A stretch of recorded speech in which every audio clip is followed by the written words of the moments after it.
D'accord, je viens de vous dire que le projet Bible consistait en ces Anunnaki qui ont créé ces êtres humains pour extraire de l'or.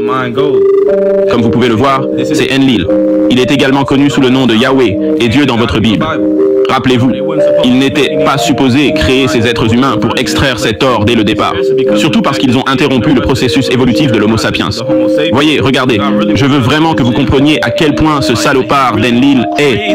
Il est vraiment cinglé, ce fou. Enlil ne voulait pas que ces êtres humains aient d'organes reproducteurs.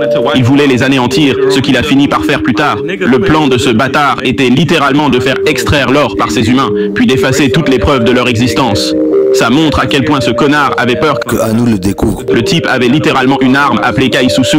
Et cette arme a été utilisée pour affamer les récoltes de ces gens, provoquer des inondations et faire toutes sortes de conneries pour se débarrasser d'eux. Alors un jour, ce type s'est dit, mec, ces virus ne tuent pas ces gens assez vite. Il disait littéralement des choses comme, oh, ils sont trop bêtes, ils n'écoutent pas, ils sont trop bruyants, ils font trop de gosses, toutes sortes de conneries, mon pote. Une autre chose que vous devez comprendre à propos de ces êtres, c'est qu'ils n'ont pas les mêmes émotions que nous. Comme ils ne ressentent pas ce que ressentent les humains. Par exemple, l'un des leurs peut mourir juste devant eux et ils vont juste le regarder parce qu'ils savent déjà qu'ils vont juste avoir un nouveau corps. Voir une quantité extrême de sang ne dérange pas ces êtres du tout. Celui-là, c'est Enki. C'est le frère d'Enlil. Enki était responsable de la création de beaucoup d'équipements, je devrais dire, à cette époque.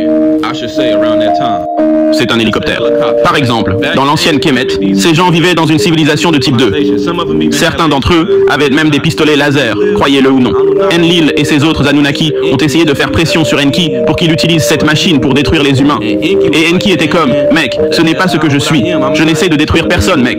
J'essaye simplement d'obtenir cet or et de me barrer d'ici, mec. Comme, ils ont vraiment essayé de le forcer à tuer ces humains. Enlil le mettait la pression. Il était comme, allez Enki, mec. Allez, mec, faisons-le, mec. Débarrassons-nous de ces négros. Mec, je les veux tous partis. Donc il est comme, je vais le faire. Merde, Enki a fini par sauver Noé et le déluge. Beaucoup des événements qui ont eu lieu dans la Bible, c'est là que tout ça commence.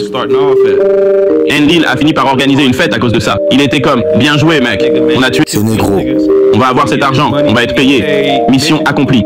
Donc Enki s'est approché de lui pour lui dire genre, bon, c'est fini, je l'ai fait. Pendant qu'il était là-bas à cette fête à fumer, boire et manger du cerf, croyez-le ou non. Un des gars d'Enlil a détecté qu'il y avait encore de la vie là-bas grâce à un satellite. Donc il est allé et s'est énervé.